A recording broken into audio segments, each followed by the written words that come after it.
A woman tried not wearing underwear for the first time, playing in the pool with her lover, but her husband saw everything. Crawford did not expose his wife's behavior on the spot, but walked into the hotel room instead. But when he saw the messy sheets on the bed, he was extremely furious. This made Crawford feel extremely uncomfortable in his heart, while at this moment the woman had no idea her husband had been to the hotel, which also became the beginning of her nightmare. When night came, the woman rushed back home, thinking the house would be completely dark and empty. However, unexpectedly, Crawford actually stood in the dark corner and called out to her. The moment the woman saw her husband, a surge of tension enveloped her entire body, and she quickly adjusted her emotions, trying to give her husband a hug in the most natural way. Crawford asked his wife where she had been today, but his wife dealt with him with a mouth full of lies, and Crawford, who loved the woman deeply, kissed his wife. However, his wife still responded to him perfunctorily. But just when the woman wanted to escape, Crawford suddenly exposed what his wife had done. The woman was stunned, and Crawford decisively picked up the gun and aimed it at his wife, and the sound of gunfire alarmed the gardener mowing the lawn outside, who quickly walked over to check on the situation. Crawford picked up the gun again and fired 2 shots at the glass, and the gardeners were so frightened that they scattered and fled in all directions. And then he fired another shot at the glass, and then moved his wife's position to one side. Crawford picked up the shell casings from the ground, wiped away the traces, and threw them back onto the ground. He took off his blood-stained shirt again, and then threw it into the fireplace. Then he turned on the hot water and washed away all the traces on his body. However, after doing all this, Crawford did not take the opportunity to leave, but waited for the arrival of the police instead. Very soon, the police received the alarm from the gardener and quickly surrounded Crawford's house. The deputy captain of the police department, Lieutenant, dialed Crawford's phone. Crawford picked up his cell phone very calmly and designated Lieutenant to come in alone, as Crawford clearly knew that Lieutenant was the very person who was fooling around with his wife, so he let Lieutenant come to negotiate alone. In order to ensure the smooth progress of the negotiation, both sides reached an agreement, and they both put down the guns in their hands. However, what Lieutenant did not expect was that this was actually his lover's home, and he did not know Crawford, let alone who the hostess of this villa was. Lieutenant asked Crawford how his wife was doing, but Crawford told Lieutenant very calmly that at that moment, it was just like being possessed by an evil spirit, and he fired a shot at her head. Lieutenant walked carefully to the door of the room and suddenly saw the photo hanging on the wall, only then realizing that Crawford's wife was actually his own lover. He quickly ran over to the woman and found that she was actually still breathing, while Crawford, at this moment, took the opportunity to aim his gun at Lieutenant. Being a policeman, Lieutenant agilely knocked away Crawford's gun, then quickly tackled Crawford to the ground, picked up his fists, and gave him a severe beating. The police lying in ambush outside also rushed over quickly and subdued him. The woman was rescued by medical staff and was sent to the hospital very soon, and Crawford was also put into the police car, and the angry lieutenant stared at him with ferocious eyes, vowing to bring him to justice and personally send him to prison to seek revenge for his beloved woman.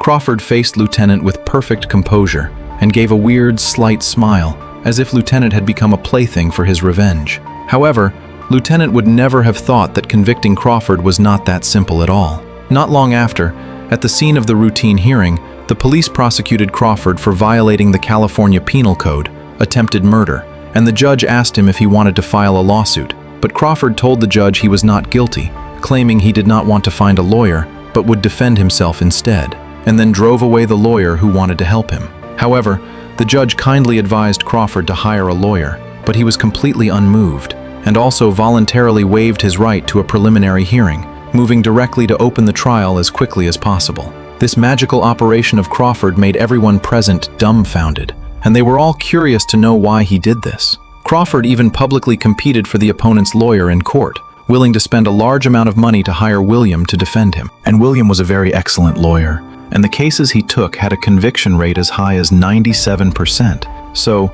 as a righteous lawyer, how could he possibly defend a murderer? The judge had no choice but to decide that this case would be scheduled for trial. After the hearing ended, Lieutenant found William and requested him to help prosecute the case. But strangely, the assistant told William a piece of bad news, as they discovered that Crawford's gun had never been discharged and could not be used as evidence. They came to Crawford's villa to search for evidence, but what they did not expect was that they searched through the whole house from top to bottom and could not find the handgun Crawford used to commit the crime, only finding that 4 bullets were missing from the gun box, along with a gun that had never been fired.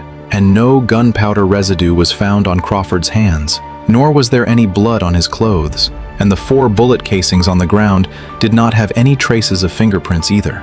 As things developed to this point, it appeared more and more bizarre. William also suddenly felt played by Crawford, and he thought it over and over, just unable to figure out where the gun Crawford used to commit the crime had gone. Although no direct evidence was found, William firmly believed he could still bring Crawford to justice.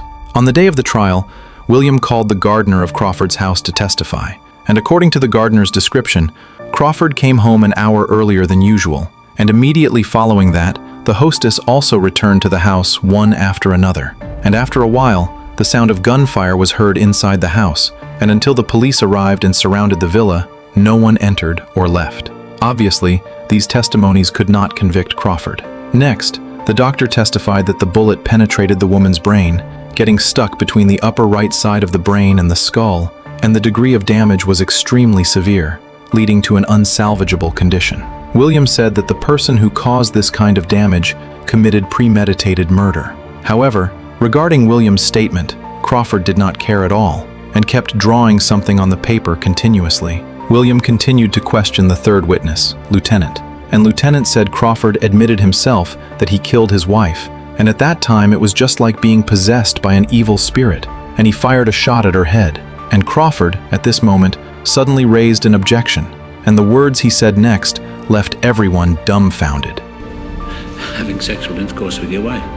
I think it's objectionable.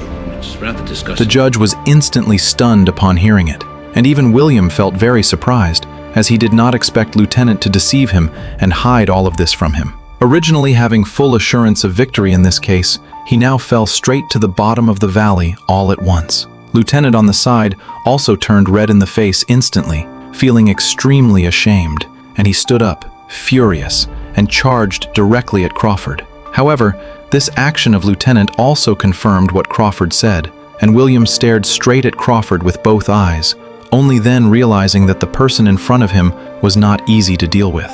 Due to the sudden incident, the judge decided to adjourn the court temporarily and postpone the retrial. This meant that if no evidence was found before the next trial, then Crawford would be acquitted and released. After this incident, in order to avoid interviews from reporters, Lieutenant stayed at home alone and did not dare to go out. William was also kept frantically busy by this case, and he came to Crawford's office, searched through every corner, and could not find a single clue. At this time, Crawford called, asking William if he had found any clues, as if he was provoking and declaring war against William, knowing clearly that he was the killer, yet you can do nothing to me. William came to Crawford's house again, searched through the entire house, and still could not find the murder weapon. William was completely puzzled, wondering where the murder weapon Crawford used had gone. He pinned his hope on the woman again, hoping she could wake up as soon as possible to accuse Crawford. But the doctor's words made William despair completely. She comes back, she may not remember how to speak, let alone who shot her. What if she can hear? She can't. At night, Lieutenant and William met on a small hill, and Lieutenant obtained a gun from the evidence room through connections to serve as the murder weapon Crawford used when committing the crime, thereby fabricating a piece of false evidence to accuse Crawford. Anyway, everyone understood this case was done by Crawford, and doing this could be considered as eliminating harm for the people. But William was a lawyer with a very strong sense of justice, and he did not want to use this underhanded method to deal with Crawford. When the next day arrived, William came to that hotel from the day of the crime to check the surveillance, and although the surveillance captured Crawford's figure and everyone could recognize it was Crawford, the clearest footage only captured the hat, which could not be brought to court to be used as evidence. On the night before the trial, Lieutenant called William, telling him that he had already placed the false evidence inside William's tool room, but William hesitated. As soon as he went to work the next day, William called his female assistant into the office, falsely claiming that the murder weapon had been found, and let her wait outside the courtroom holding the evidence, and made an agreement that, if you receive my call, you bring the evidence into the court and hand it to me. And the female assistant also agreed to his request very readily. In court, Crawford said to the judge that the prosecutor has no real evidence to prove I committed a crime, and I request to declare me not guilty. The judge asked William if he found any new evidence during the adjournment, and William was somewhat hesitant, and he thought about it, then picked up his cell phone, wanting to call the female assistant, who was also waiting outside the courtroom. He hesitated for a long time, but his professional ethics as a lawyer drove him, and in the end, he still put down his cell phone and stood up. I have no further evidence at this time, Your Honor. However, Lieutenant was directly stunned after hearing this, and since William did not present new evidence, the judge had no choice but to acquit Crawford and release him, while also announcing the dismissal of the jury. Crawford, with a face full of pride, did not forget to mock William a few words before leaving.